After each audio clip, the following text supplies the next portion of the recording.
Bonsoir, nous sommes le vendredi 17 octobre 2014, il est 23 heures environ, et je voudrais vous parler des manières alimentaires, des manières de table en quelque sorte.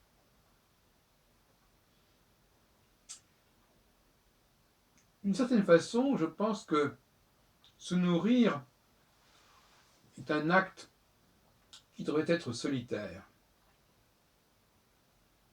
et non pas social et non pas convivial, comme on dit.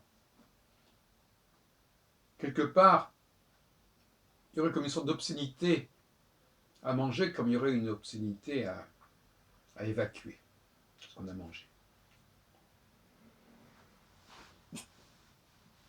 Et dans cette sociabilisation de l'alimentation, qui devient un spectacle en quelque sorte, qui se donne à voir, quelque chose de pervers aujourd'hui. D'abord parce que on ne mange plus avec les doigts, avec les mains, sinon sous la forme de sandwich ou de hamburger. Mais il ne faut pas manger comme un porc, comme on dit. Et il faut se servir de fourchettes, de cuillères, de couteaux, etc. Et donc les mains elles-mêmes sont en quelque sorte éliminées de l'acte de manger. En tout cas, elles n'ont pas un contact direct avec la nourriture. Il serait insupportable en quelque sorte de manger de la viande en touchant la viande avec les mains. Il ne faut la toucher qu'à travers le pain ou à travers une fourchette. Il y a toutes sortes de tabous alimentaires, non pas, comme on pourrait le croire concernant la cache-route, c'est-à-dire la question de qu'est-ce qu'on mange, qu'est-ce qu'on ne mange pas, mais dans le comment on mange, ce qu'on appelle les manières de table. Je pense que ce serait plus simple de manger dans une forme d'isolement et de manger plus librement, plus directement, de toucher les objets alimentaires, les nourritures, quitte même éventuellement à se salir, et c'est pour ça qu'il faudrait peut-être aussi manger, non pas en costume, mais manger peut-être pas nu, mais en tout cas dans, dans un vêtement qui ne risquerait pas de se tacher, ou du moins qui pourrait se tacher sans que ça soit un problème. Je pense que les gens se privent d'une certaine excitation sensorielle, peut-être même sensuelle, en mangeant ensemble. Parce que ça crée des complications, ça crée un formalisme qui me paraît malsain pour la santé et qui me paraît frustrant pour le corps. Pour moi, manger s'apparenterait à la sexualité quelque part, avec tout ce que ça implique justement de discrétion, d'intimité.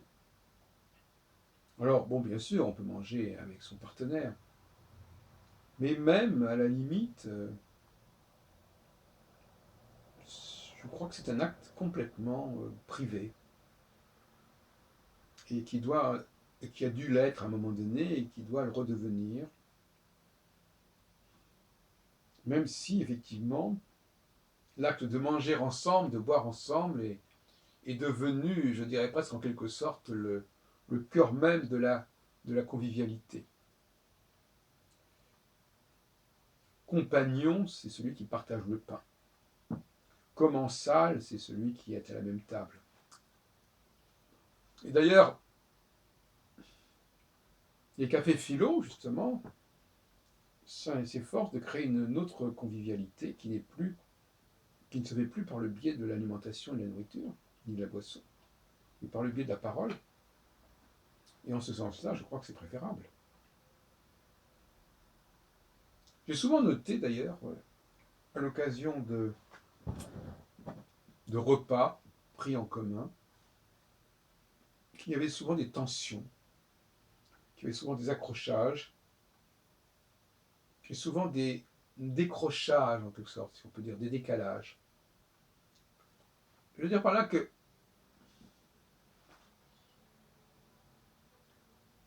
quand on a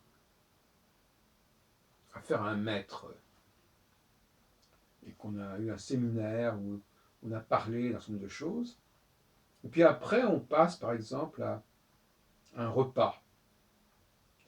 C'est insignifiant un repas, ça paraît banal comme tout, même un pot. Mais en même temps, quelque part, cela désacralise. Le simple fait pour un conférencier de boire une bouteille de Coca-Cola ou d'eau minérale comme ça directement, même sans verre, il y a une espèce de vulgarité qui à la fois nous rassure sur l'humanité de la personne, si on peut dire, et en même temps la rabaisse. Parce que par le biais de la convivialité alimentaire, au fond, nous nous ressemblons énormément. Et donc c'est un nivellement par le bas. Alors que la convivialité philosophique, si on peut dire, serait plutôt un nivellement par le haut. Il faut savoir ce qu'on veut.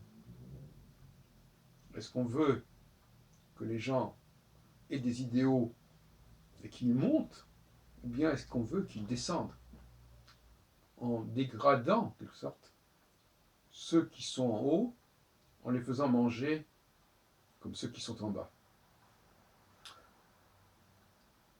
Je porte à votre réflexion ce genre d'analyse, et je crois que